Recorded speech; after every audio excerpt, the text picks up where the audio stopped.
Hey everyone, welcome out to the next video of my SQL Fundamentals video series. This video can 100% be watched by itself, but it is part of a larger series.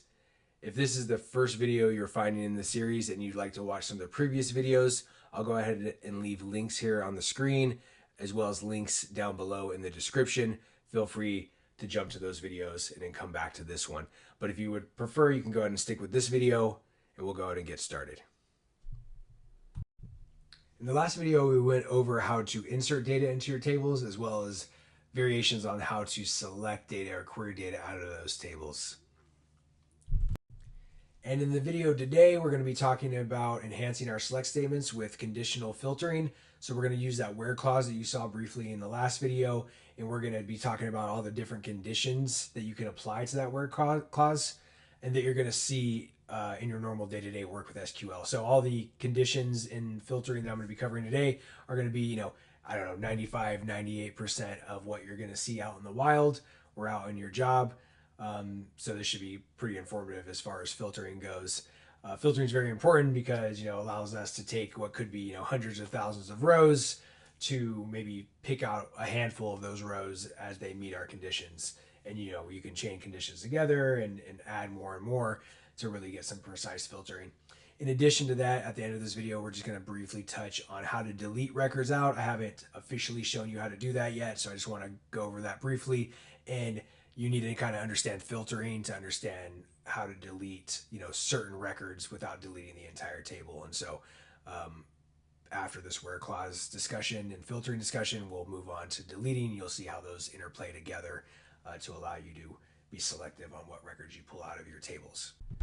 All right, let's get started. And what I want to do is show you how to filter that data from the select statement. So let's just start off by looking at our owners table again, familiarizing ourselves here. Okay, so how filtering works in SQL is using what's called a where clause.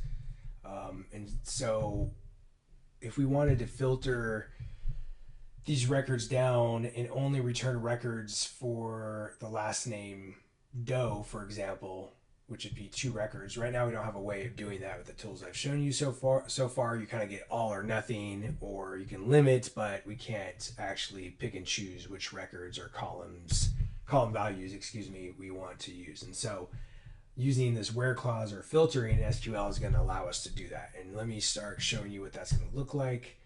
We're going to use this where here, and we're going to say the column where last name is equal to, and Doe is a string. We can't forget that. You can tell by the A Z here if you don't remember. You also can look over here in the columns, and you can see what type last name is. It's a varchar. String varchar. Same. And then we're going to run this here and let's see what we get. Okay, so we got what we expected. Only the records that had a last name of Doe. And this is the general syntax. There's different operators that I'm going to show you here in this video, but the general consensus or way of doing this, not consensus, but way of doing this is select star from the table, where keyword, and then the columns you want to filter and the values you're filtering for. More or less, this is how it works. And so you kind of just get used to going through those different values and seeing how they react. So we were able to see that you can filter by the last name column by just using the equal operator. So we can do this here. We're just going to check that we still have everything in the table just to show you. Again, if I run this, we want Doe, and we can do that. And also, additionally, if you wanted just the first name, for example. So here we are, we're kind of layering topics that you're learning, selecting certain columns, and filtering, the records as well. So even though I'm only looking for the first name to be returned, I can still filter by the last name. So that's something good to know, is that just because you're returning this doesn't mean you can only filter by that. So even though I only returned John and John, we know from looking before that both of those records had the last name of Doe. I'm not returning them, but I could have easily have added them here, and then that might make a little more sense for somebody who's new to SQL to see why that was returning the records it was. And so we get John Doe and John Doe here. And that's the basics of filtering or using the where clause, and we're going to go ahead and move on to the next example of filtering. In addition to the equal operator that you see here, there's also other operators that we can use that are similar. You've probably seen them in other programming languages if you are familiar. That's going to be something like the greater than symbol here, the greater than or equal symbol, the less than, and then the less than or equal symbol. And so just the same way that this equal operator is used here, you can use these operators. So let's go ahead and check out an example of that here. And what we're going to do is select everything from owners, okay, where the ID is, let's go with greater than 0. Okay, so it's saying, hey, give me every ID that's greater than 0, which is every single record. So we're going to expect this to give us back everything. Now, I can easily change that to 3. And now we should only get back 4, 5, and 6. So let's do that. And sure enough, that's what we get back, 4, 5, and 6. And so you can understand pretty quickly how these other ones are going to work. Let's go over here and do the less than equal to. So if I say, give me anything less than or equal to 3, then that should give me 2 and 1, right? So let's go ahead and do that for the ID column. And sure enough, we get back ID 1 and 2, which are John and Maria here. And then if I wanted to, again, we can just go look at the first name only, just showing you how we can combine different items we've talked about here to start giving you some of the information you may want from a database.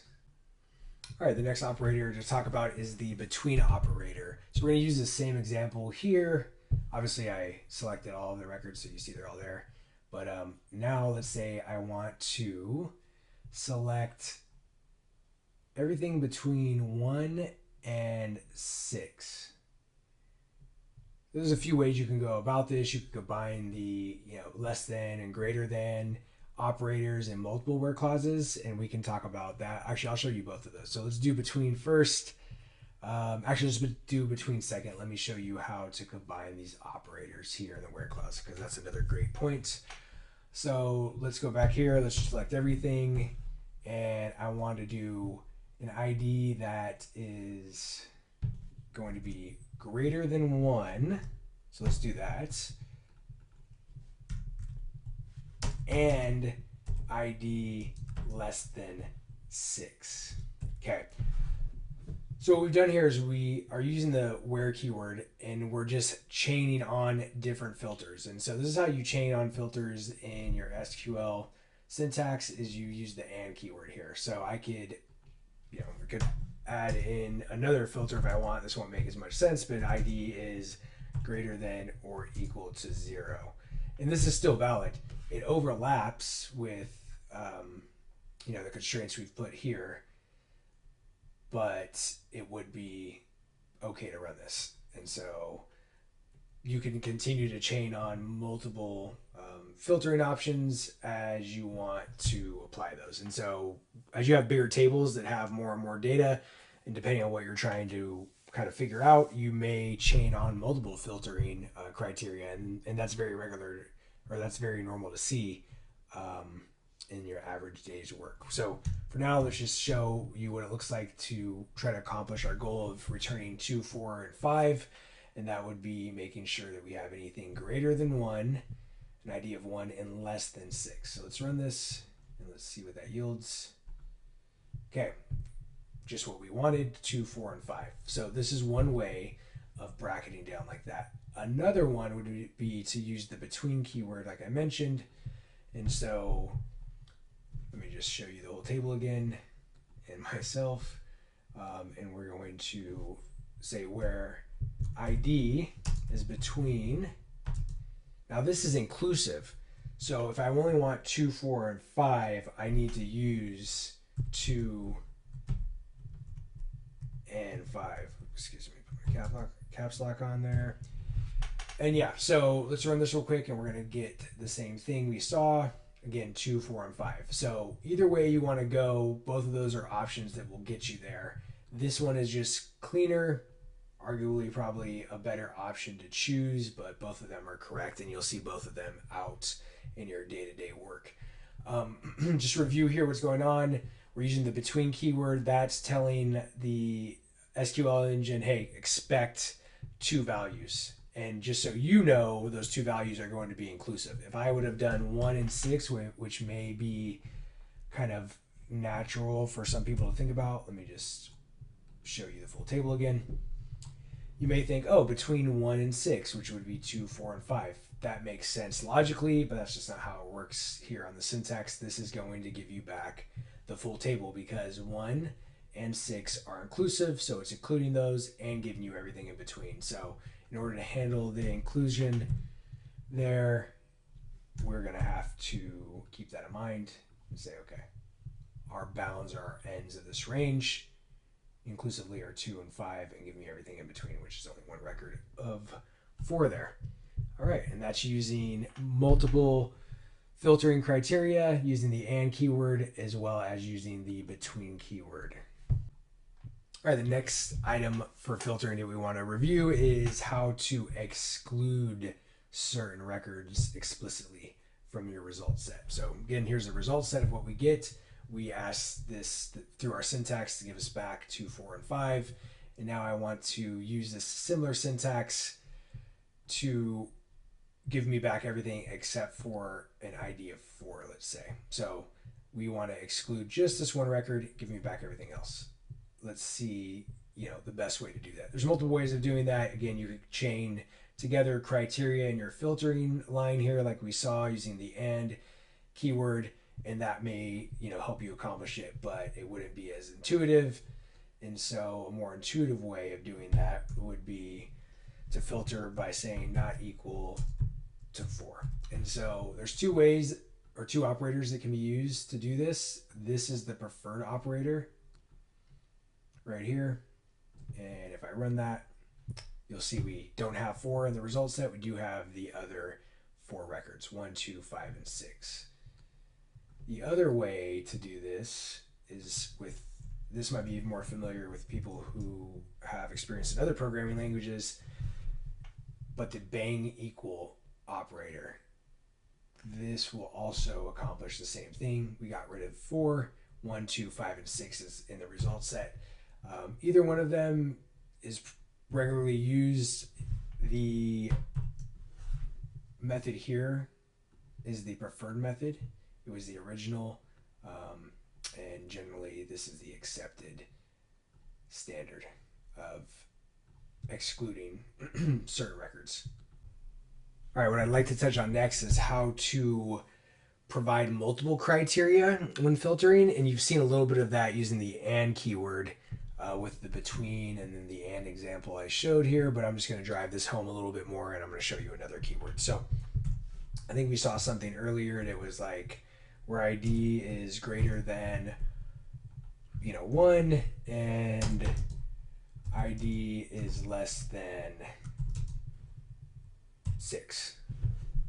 And so you can see here that we use the and keyword to add 2 different criterias. And so if we look at the table here real quick, this is saying give me any record with an ID that's greater than 1, so that would exclude this first one, and is less than 6. If these were greater than or equal to or less than or equal to, then they would be inclusive, or if we were using the between keyword as you saw earlier, they would be inclusive, but since we're just using greater than and less than, these numbers, it's going to only include 2, 4, and 5. And I think you saw this earlier when I ran this. And so this is an example of using the and keyword to put on 2 different constraints. In order for a record to be shown in this result set, both of these have to be true.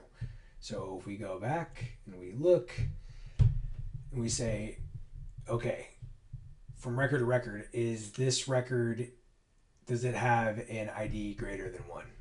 It does not. Okay, so that automatically, we don't even need to look at this other one. If you're familiar with other programming languages, or you're familiar with logic gates like OR gates and AND gates and OR gates and etc., then you'll be familiar with what I'm talking about here. If you're not, then I'm just going to continue to explain that.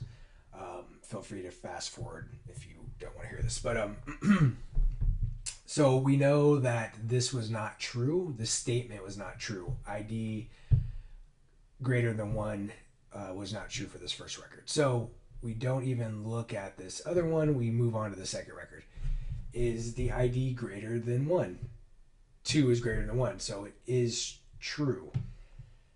Okay, let's move on to our next criteria. Is the ID less than 6? 2 is less than 6. There's no more criteria. So this second record passes and will be returned in the result set. So if you understand what I just went through there, you can apply that to 4, and it's greater than 1 and it's less than 6. So that passes the test here, the statements of the filter, and that gets returned in the result set. Now we get down here to 6. Is the ID of 6 greater than 1? It is. Okay, so that passes. So we move on. This is an and. So, it says I have to pass. This means I have to pass both of these criteria.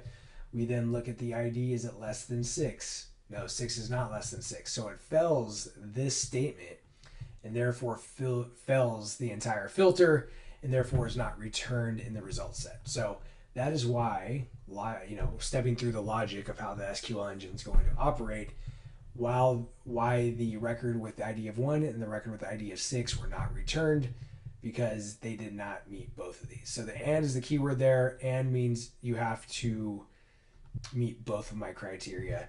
If I were to do something like ID is less than 5, and we kind of jumped over here to record 5, which was in the syntax originally, or was in the result set originally, and we kind of play that game again. Is ID of 5 greater than 1?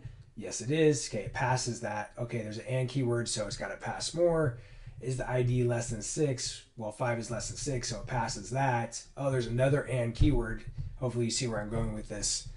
Is the ID of 5 less than 5? It is not, and therefore it will fail the filter and it will not be passed as a result set like it was before. Now let's run this, and we see, in fact, only 2 and 4 pass the entirety or the 3 rules here in the result set of the 3 criteria, and therefore these are the only 2 that make it in the result set. The other use case is using the OR operator. And so the OR operator says either one of these can be true, and I'll make it in the result set. So if we say, let me think of an example here. If ID is greater than 1,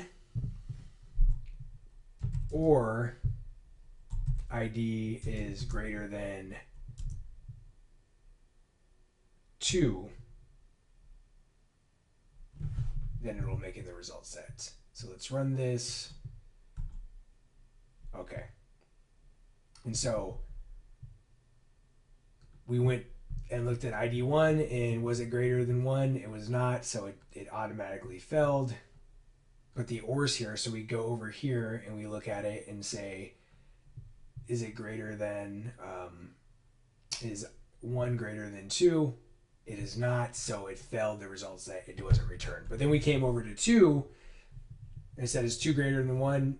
It's true. We never even looked at this second one. It just automatically was true, and all of them would be that case. I don't know if that was the best example. If I were to go, let's see, I'm trying to think here on the fly, greater than 6, let's execute that. Or less than 5.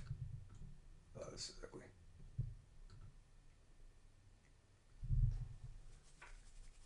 Oh, God. All right, the other use case is with the OR operator, which you haven't seen yet. So let's just look at our table here real quick. And the OR operator is different than the and. The and operator says, or keyword says, that all of these have to be true in order for a record to make it through the result set. So if it passes every single one of these, it'll make it through the result set. The or operator instead says if it passes any one of these, not all of them, but any one of these, including all of them, it'll make it in the result set. And so let's just look at that because that'll become a little bit more clear. Let's say I want to return any record where the name is Maria or Sarah. So that would mean I don't want to return John, James, or John. And so let's look at how we could do something like that. So where, let's see, first name is equal to Maria for one, or first name is equal to Sarah. Okay. So as we go through each record, if it matches the criteria, either one of these criteria, then it's going to get past the result set. If it fails every single one of these, then it's not going to make it. So we'll go line by line to help cement that understanding. We look at the first record here. The first name is John. So where first name is equal, where John is equal to Maria, that's false. So we don't pass the test there. Or giving us another chance, John is equal to Sarah. This is also not going to pass. And so the record that holds John is not going to be passed on to the result set once we execute this query. Speeding up, if we go and look at Maria, Maria does in fact match Maria here, the string I've defined, and therefore it passes. We don't even look at the second one because Maria already passed the first one, and we only have a requirement of passing one of these criteria to make it in the result set. James fails both. Sarah fails the first one, but we see that or keyword here. It'll test this next criteria. Is Sarah equal to Sarah? It is. Therefore, it passed this last one. It will be included in the result set. Again, John will fail. So if we run this, we get exactly as we expected. Only Maria and Sarah's records are included in the result set. Again, if I wanted to just filter their first name, I can just add that up here instead of the asterisk, and I would only get back the first names of the people who passed this filtering criteria. So that's a way to use the and or keywords to be more selective or inclusive on the records that you're returning in your result set. All right, now that we understand how to use the and or operators and how to filter with each one of those variations, let's talk about how we can combine them together to make for even more advanced filtering. So let's think of a use case here. Let's look at our table. We have 5 records here. And let's say we wanted to do something like this. We wanted to filter for any records, or we want to return records in our result set where the first name is either John or Maria. Okay. And that right there is no different than what we kind of just did. And that would return 3 records. So we'd get John, we'd get record with ID 1, 2, and then we'd also get this one of 6 down here. But let's say we didn't want to get this one of 6. So what I can do is I can add another constraint. We can say, hey, give me back all records with the first name of John or Maria and records where the ID is less than 6. That would get rid of this last record here and only give us the first 2. So let's see how we might do that using a combination of the and the or operators and some issues that we're going to see with that, and I'll show you how to solve them. So let's change this real quick to John, and then let's change this to Maria.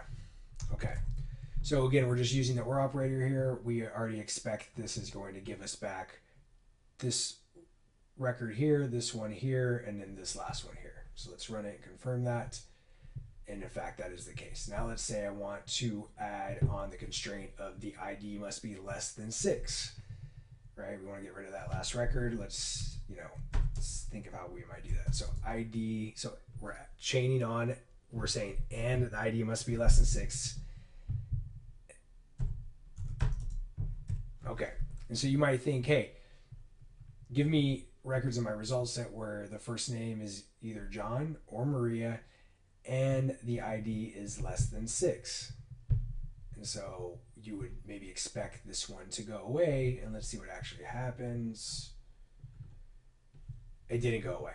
And so why is that? Let's go ahead and talk about the order of precedence and how that works here, and what issue we're running into. So let's look at the first one. This is going to take just a little bit of time, but it's worth kind of driving this point home. Is we look at the first record and we apply it to our filter. We say, is the first name equal to John? It is. And then the next keyword is or, so we're not going to worry about anything after this. We're going to go ahead and return that record in the results set and move on to the second record. So then we move on to the second record and we say, is first name of Maria equal to John? It is not. Okay, well, we have an or keyword, so let's keep moving forward. Okay, is Maria, the first name of Maria equal to Maria? It is. And let's go ahead and stop because we knew that this was an or operator here. So we move on to the next one. And we go down the line and none of these criteria match, but then we get to 6 and his first name equal to John. And because there's an or operator here, it checks this first one and it's true, and so it doesn't move on any further to these other ones. And so what we saw is we got back all 3 of these records, including this last one, even though the ID of 6 is not less than 6. We know that should have been filtered out, but why didn't it? And you kind of saw there when I was talking it out, is that because the or operator is here, it essentially, the syntax is saying, hey, it's one of these two. We passed the first test. When you pass the first test in an or operator, you don't move on to the second one. And so it looked at these as kind of being part of that second part of the syntax. It passed the first value and it moved on. And so that's what's happened to allow for that one to be returned in our result set. Now, if we want to avoid something like that happen, which oftentimes you're going to see this when you're doing some advanced filtering in your SQL, is you're going to have to wrap these clauses in parentheses. And so, and you may be familiar with this in other languages that you might have seen this kind of combination of filtering happen. You'll see it in JavaScript and Python and C++ and Java and everything else.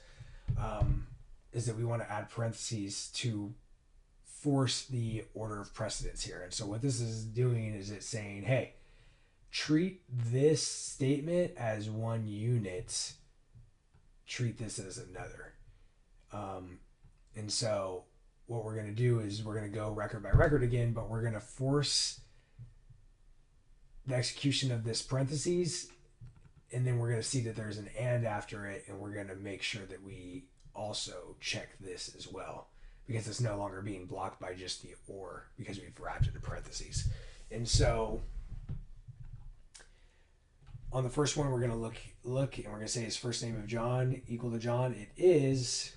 Okay, so we passed this. We don't actually need to look at the second part of the statement, whether it's false or true, doesn't matter. This was already true, but this is wrapped in parentheses. I need to look at the next operator. It's an and, which means I need to clear both sides of this criteria to pass the filter. So even though I passed this internal one, at the next level up, I need to pass this as well. And the ID is 1 in this case, and so it's less than 6. It passes. And you can do the same thing with Maria. Okay, we didn't pass this first one in the parentheses, we passed the second one in the parentheses. So that's good to go. But now once we move up the next level in the criteria, here we see the and statement and or operator, and we have to look at the ID and pass this as well. And so we look and say, okay, is 2 less than 6? It is, so it passes both this check and this check. It gets returned the result set. Now we get down to our final one that we were expecting to be filtered out earlier. First name of John is equal to John. Great, we pass here. Oops. And so now we need to move on to outside of the parentheses, our next criteria, which is the ID less than 6. And so is 6 less than 6? It is not. And so we're going to fail this criteria. And this is exactly what we wanted and what we expected. And sure enough, we don't get that third John down here. So how things sound in your head versus how they work in the syntax are different. And so you need to understand kind of order of operations and order of precedence when thinking about some of the logic that you're going to put together, especially when it comes to filtering, because you could get yourself into a confusing situation if you're not careful. Like we just saw, where even though it read correctly and John should have been filtered out, from a syntactic point of view and from the SQL engine, it wasn't set up that way. And so now that it is set up correctly, we get the result set that we are expecting.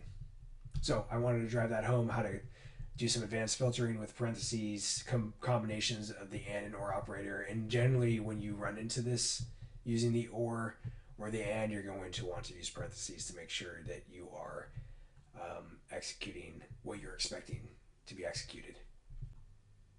All right, I know there can be a lot to all the different variations of filtering, but I want to make sure you guys have a good grasp, because all of the ones I've shown you, including the ones I'm going to show you here still, are all regularly used. So none of these filtering operations are very rarely used, I guess you could say. You're going to use all of them as you work with SQL. And we got two more left before we kind of end this portion of the video. And the next one is going to be the in and not in keywords. And I'm going to show you what those would be used for, what use cases they would have for you. So let's pretend that instead of 5 records, that there's 10,000 records on this table, and you wanted to return a result set for 20 different IDs. And so, ID equal to 1, and ID equal to 500, and ID equal to 645, random set of values. One way that you can go about that, with what we kind of understand now, is to do ID equal to 1 or ID equal to 2, and I'm just going to use our table here for example, so we're not going to go through too many, or ID equal to 4. Okay, so as a light example, if we wanted to select records with an ID of 1, 2, and 4, we could do something like this, and that would give us our result set of 1, 2, and 4. Just what we expected. Nothing wrong with this, but you can imagine if you had 20, 50, and so forth, this would be a lot of copy and pasting through a line, and just is not as easy to follow with the eyes or for another developer looking at your code. So there is a way to do this. Before I move on, I just want to call out and have you thinking in the right mentality, is that these had to be ors, not ands. And so I think naturally, just speaking a language, it would say where ID is equal to 1 and ID is equal to 2 and ID is equal to 4. But how you speak it versus how it is executed by the engine are not the same. And so I just want to call that out. These have to be ors because we're saying, hey, as you look at this first ID, is the ID equal to 1? Okay, it is. We don't look at the other ones. Boom. Is 2 equal to 1? It's not. Or is it equal to 2? It is. And so these are different criteria. If you were to use an and statement on all of these, then you would be saying every record has to have an ID of 1, 2, and 4. And we know that that's just not how this is going to work. It's not how the table's set up. And so you're going to get a result set of empty whenever you do something like this. So you're usually going to catch yourself pretty quickly if you mess up like that, and I do it as well. But just want to drive that point home. Be careful with the and ors because they can affect what records are returned. Now going back to what I was saying, if we want to make this easy on ourselves, we can use the in operator. And so that's going to be where ID is in 1, 2, 4. And so you just create this, oops, let's get out of here. You create this comma separated list or tuple, depending on what languages you're familiar with. But this is the syntax either way. It's a parentheses, open and close with all the different values you want to test against the ID column. And so if we execute this, and if we look at this, just explain a little bit further, we're saying, hey, where the value of the ID column for each record is within this series here, or this list. And so is ID of 1 in that list? It is. Is 2 in that list? It is. Is 4 in that list? It is. Is 5 or 6 in that list? They are not, therefore they are excluded. Again, let's show that. Okay. Now, you can also use the same syntax with the not in keyword to exclude anything in this list. So let's say I want to flip this around and I don't want 1, 2, and 4. I actually want to exclude them, and I want everything else but 1, 2, and 4. So you can do something like this, not in. Okay. Run that, and now we get 5 and 6. Looking back at our original owners table, we excluded 1, 2, and 4. We got back 5 and 6. And so this is how you can use something to when you have more than 1 or 2 different criteria. If you have 20, 30, 40, 50, you can add them all in this list and be able to filter that way, both for and against, using the in or not in keyword. Okay, so we've reached our last example for filtering here, and that's using the like keyword. So let me just erase some of this stuff here to get it out of our way.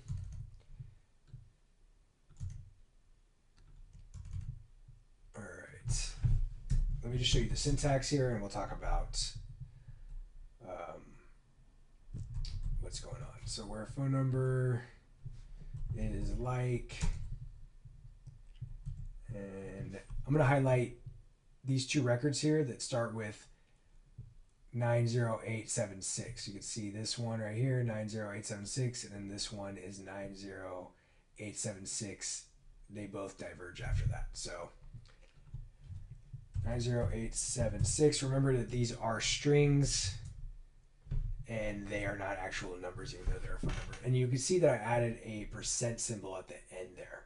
So what this does is it's telling the engine, give me back a result set where every record has a phone number that starts with the string 90876, and then anything after that is okay, as long as it starts with 90876. And so what we would expect to get is these 2 records, Maria and Sarah, because they're the only ones out of our example here that have that 90876 as the first part of the string. So let's execute, and in fact we get back the records for Maria and Sarah, 90876. Now let's say I only wanted to get back Maria. Well, we know if we go 1 more character over in the string, we get a divergence, and so let's choose one of those. Let's say 1. Okay, so I'll add that 1 there. Again, so what this is saying is give me back any phone number that starts with the characters 9087661, and anything after that is allowed. And let's see what that gives us. In fact, that only gives us back what we thought, which was Sarah's record with 9087661. And so let's just go ahead and highlight the whole table again. So there's a lot of ways you can use this like keyword. If we wanted to look for anything that ended in a certain number, so like let's say we wanted something to end in 876, we would go percent 876, so the percentage sign is on the opposite side of the substring we're looking for now, and this is saying give me anything that has characters before my substring and then ends in 876. And so the only one this is going to match is this James Chang record. Let's run it and let's confirm James Chang is the only one that matches back to us. You can also do a percentage sign on each side of the substring you're looking for. So let's say I wanted to look for 234. You can see 234 here, 234 here, 234 here, and you're also a little bit different going to see it here at the back of the string. So let's go ahead and say percentage sign 234, another percentage sign because we have numbers after the 234 that we want to look for. not numbers, excuse me, characters. And let's run that. And so we get back every case or every instance where there's a 2, 3, 4 substring. 2, 3, 4 is here, 2, 3, 4 is here, it's also here, and again, finally you see it here.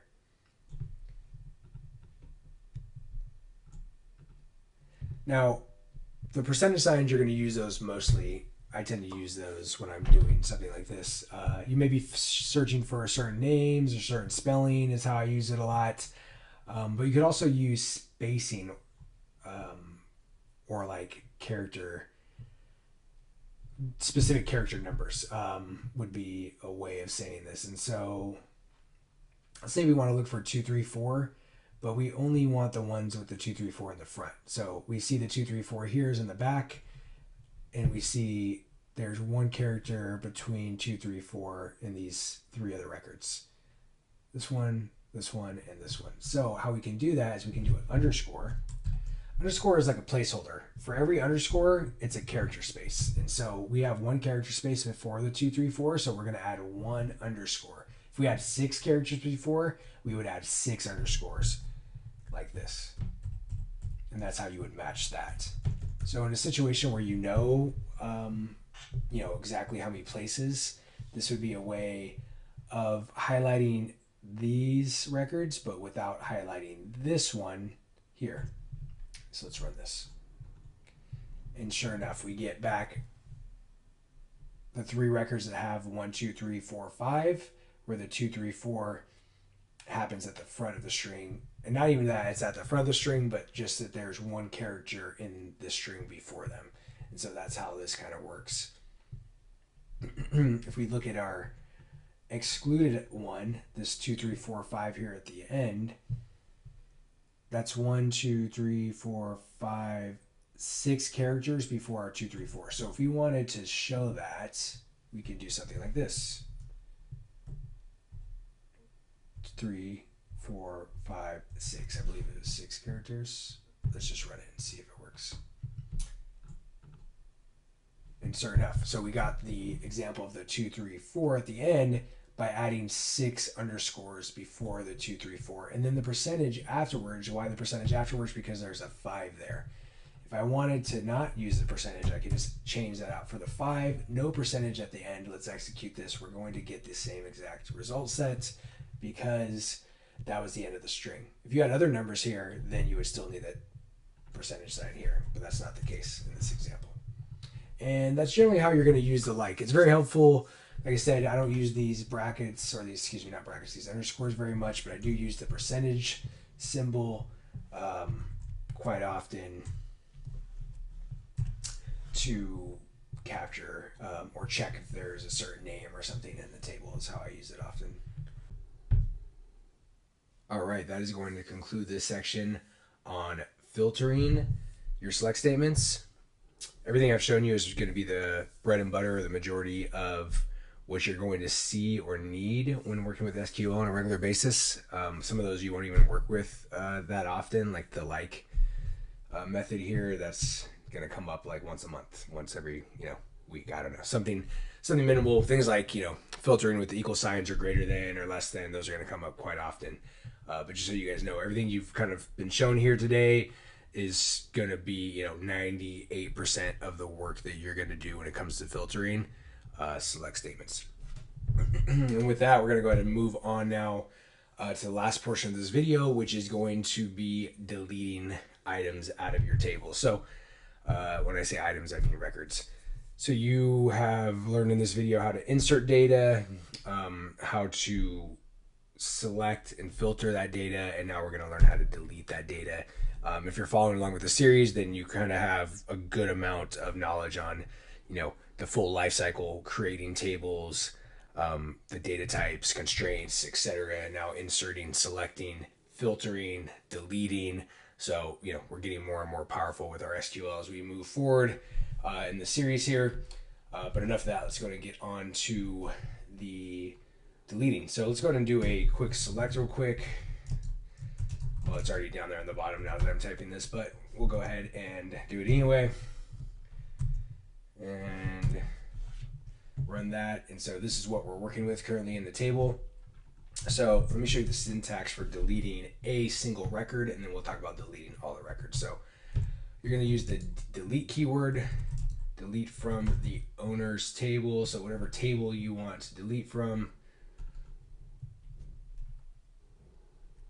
And then you're going to use your filtering. So where ID is equal to 6, for example. Okay, so let's break this down real quick. We have the delete keyword and then from the table that you want to delete from. So you would swap this out for whatever table. Now this is the very crucial, important part. You have to be very careful about when deleting, especially if you're working in like production databases at your company. You know, hopefully there's backups and snapshots and these kind of things to safeguard you from this, as well as roles and permissions and that kind of stuff. But there's not always those safety barriers there. So you have to always add a where filter when you want to delete records, unless you want to blow out the whole database, and that's what will happen if you're missing this. So, and I'll show you that here in a second. But this is a filter, as we know about, and we're saying, hey, apply whatever I'm saying up here to just this one record, right? And so let's go and execute that enough. The yapping, and we will see that